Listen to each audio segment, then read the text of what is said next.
प्रयास किए गए, क्योंकि हमारे लोगों का एक भरोसा है। पिछली बार जो अखिलेश जी की सरकार में हुआ, उनको ये डर है कि अगर हमारा लीडर वहां नहीं होगा तो कल जो सरकार बन जाएगी हमारे लोगों के वोट से, तो मुझे नहीं लगता कि उन पे सारे मुद्दों पे बात हो पाए, क्योंकि जो उनकी पार्टी से शेड्यूल कास्ट के लीडर जीत के जाएंगे या नहीं भी जाएंगे, वो बेचारे अपने राष्ट्रीय अध्यक्ष के प्रति खिलाफ नहीं हो सकते। पूरी जिम्मेदारी से 2 दिन यहाँ रहने के बाद, सारी पार्टी कार्यकर्ता बात करने के बाद, सारी चीजों को छोड़ के हमने तय किया कि बीजेपी को रोकना है, किसी भी कीमत पे रोकना है। हम लोग बीजेपी को सत्ता में नहीं आने देंगे, क्योंकि मैं निर्दोष होते 16 महीने जेल में रहा, 100 से ज्यादा मुकदमे। आज भी आप देख लो कि प्रेस को नहीं करने दे रहे हैं। मुख्यमंत्री खुद प्रेस करते हैं, प्रधानमंत्री मास्क उतार के घूमते हैं सारे में। तो बीजेपी ने जो 69,000 शिक्षक भर्ती घोटाले के, इन सबको रोकने के लिए हमने एक कदम बढ़ाया। सकारात्मक रही सब चीजें, लेकिन अंत समय में मुझे लगा कि अखिलेश जी को दलितों की जरूरत नहीं है। वो इस गठबंधन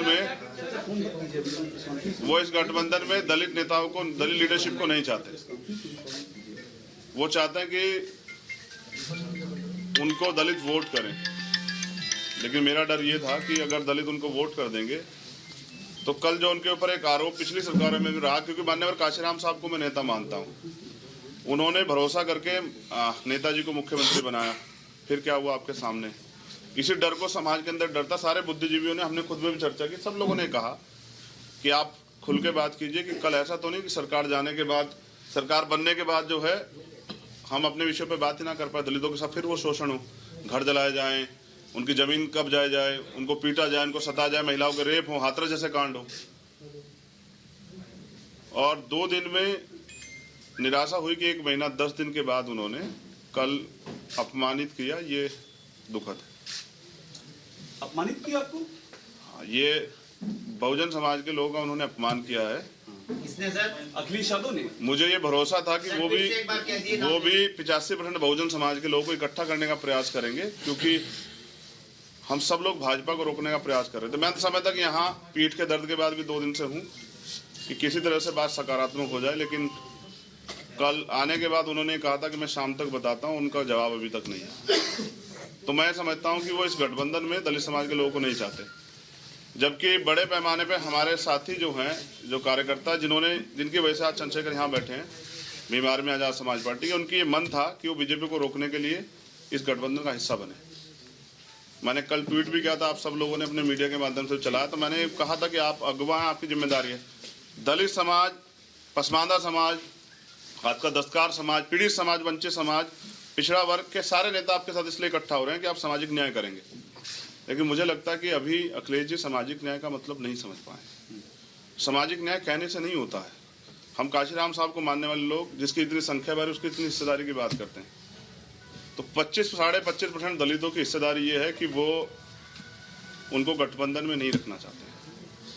मीडिया के लोगों से मुझे शिकायत है कि बिना मेरे किसी ऑफिशियल स्टेटमेंट के, ना उनके कोई ऑफिशियल स्टेटमेंट के, आप लोगों ने भी किसके कहीं से खबरें चला दी कि ये सीट मिल रही है, वो सीट मिल रही है। नहीं, चंद्रशेखर जी, TV9 ने चलाया, गठबंधन नहीं हो सकता है। चलाया, और मैं उन साथियों से भी कह रहा हूँ कि कम से कम पत्रकारिता गरिमा तो बना के रखिए। TV9 ने चलाया है कि आपका गठबंधन नहीं हो सका है। 9 बजे काफी सारी बातें नाम लेके एक बार फिर से बताइए, स्टेटमेंट क्लियर दीजिए सर, आगे की रणनीति आपकी क्या है? देखिए, मैं फिर क्या बात है, मैं यही कह रहा हूँ ना कि 1 महीना 10 दिन से उन्होंने हमसे बात की, तय करके रखा, और हमसे कहा कि आप परेशान मत हो।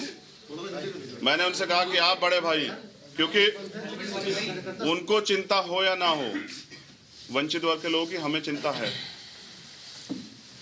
मैं प्रमाणित भी करता हूं कि पिछले 5 साल में समाजवादी पार्टी के राष्ट्रीय अध्यक्ष किसी एक दलित की हत्या पे, रेप पे, कितने बड़े बड़े मामले में नहीं गए उनके घर। फिर भी हमने सारी चीजों को दरकिनार करके स्वाभिमान सम्मान की लड़ाई लड़ने वाले चंद्रशेखर उनके घर गए, 3-3 बार उनसे मुलाकात की, उनसे अपील की कि इसको बना लेते हैं। लेकिन वो शायद किसी मन से तय करके बैठे कि हमें दलितों की लीडरशिप नहीं खड़ी होने देनी। वरना मैं समझता हूं कि कल जब मैंने उनसे कह दिया था कि आप बड़े भाई आप तय कर लें, तो उनको मुझे बुलाना चाहिए था। वो तो इसमें रोज दलित वंचित आपकी क्या मांगे थी उनसे जिनको उन्होंने नहीं मांगा? सर स्पेसिफिक अभी भी नहीं हो रहा है नहीं हो रहा है, चल रही है प्रेस कॉन्फ्रेंस। मैं क्या कह रहा हूँ, एक स्पेसिफिक लाइन क्लियर बिल्कुल की क्या हुआ है? हुआ ये है कि अखिलेश जी के ऊपर मैंने कल जिम्मेदारी छोड़ी थी वहां से आने के बाद कि आप तय कर लें कि आप हमें गठबंधन में चाहते हैं, क्योंकि बात सीटें और ये सब चीजें कई मायने रखती हैं। कल हम उनके लिए प्रयास करेंगे कि उनकी सरकार बन जाए, तो उसमें उनमें हमारे हितों की रक्षा होगी या नहीं होगी। कुछ मुद्दों पे वो, जैसे प्रमोशन में रिजर्वेशन का बिल फाड़ा गया, उन्होंने मना कर दिया कि वो इस पर नहीं करेंगे। तो हम दलितों और पिछड़ों के लिए चाहते थे कि भाई प्रमोशन रिजर्वेशन के बिल पे स्थिति साफ करें, बैकलॉग पे। कहने से नहीं होगा, आपको देना पड़ेगा जवाब, आपको नोट बना के देना पड़ेगा। हमारा यह था कि आपको कहनी पड़ेगी मजबूती से बात कि हम करेंगे। और हमारे लोगों को ये लगता है कि जब आप वहाँ नहीं हैं तो उनके कहने से फर्क नहीं पड़ता, वो करेंगे नहीं। क्योंकि पिछले भी हम पे एक उदाहरण है, लंबे समय से कितने मामले हुए हैं, और अखिलेश जी की चुप्पी साबित करते हैं कि उन्होंने वो दलितों को, जैसे बीजेपी आज खेल कर रही है ना कि दलितों का खाना खा रही है, वो आज भी साबित कर रही है कि इस लोकतंत्र में जहाँ सबको बराबर की हिस्सेदारी, सम्मान है, अवसर है, वहाँ वो भी जिस तरह खेल कर रही है। मुख्यमंत्री कल दलितों के खाना खाने गए, तो बीजेपी जैसा ही जो है ना व्यवहार उनका कल देखने को मिला। चंद्रशेखर भाई, एक सवाल आपसे ये है चंद्रशेखर भाई, देखिए ये पहले तो ये क्लियर कर, एक सेकंड, एक छोटा सवाल ले लें। बस एक सेकंड। 2 दिन से आप इंतजार कर रहे हैं ना मैं भी 2 दिन से, मुझे 9 साल हो गए हैं इस लड़ाई को लड़ते हुए। 9 साल से मैं इस लड़ाई को लड़ रहा हूँ, और कभी भी दलित, पिछड़ों पे, आदिवासियों पे, पसमानदा पे कभी उनके हितों की रक्षा की बात होती है, चाहे सीएनपी और एनआरसी का मामला हो। मैं पहला शख्स था जो जेल गया। नेता डर रहे थे कि मुसलमानों की लड़ाई लड़ेंगे तो यहाँ जो है दिक्कत आ जाएगी। मेरी चीजें ये है ना, जो आपने पिछले घोषणा पत्र के थे, आपने तो उनको तो पूरा नहीं किया। इसलिए मैं उनसे चाहता था कि वो स्टेट अपना जो है ना वो फाइनलाइज करें, मजबूती से रखें, लेकिन वो नहीं चाहते हमारे मुद्दों बात करने। तो कहने से नहीं चलेगा, तो हमने तय किया है कि अभी हम समाजवादी पार्टी के साथ गठबंधन में नहीं जा रहे। अब हम, क्योंकि हमारे कार्यकर्ता जिन्होंने पिछले 6 साल से उत्तर प्रदेश में लड़ाई लड़ी है, घर घर जाके लोगों को तैयार किया है, बीजेपी के से हमने लाठियां खाई है, हमने मुकदमे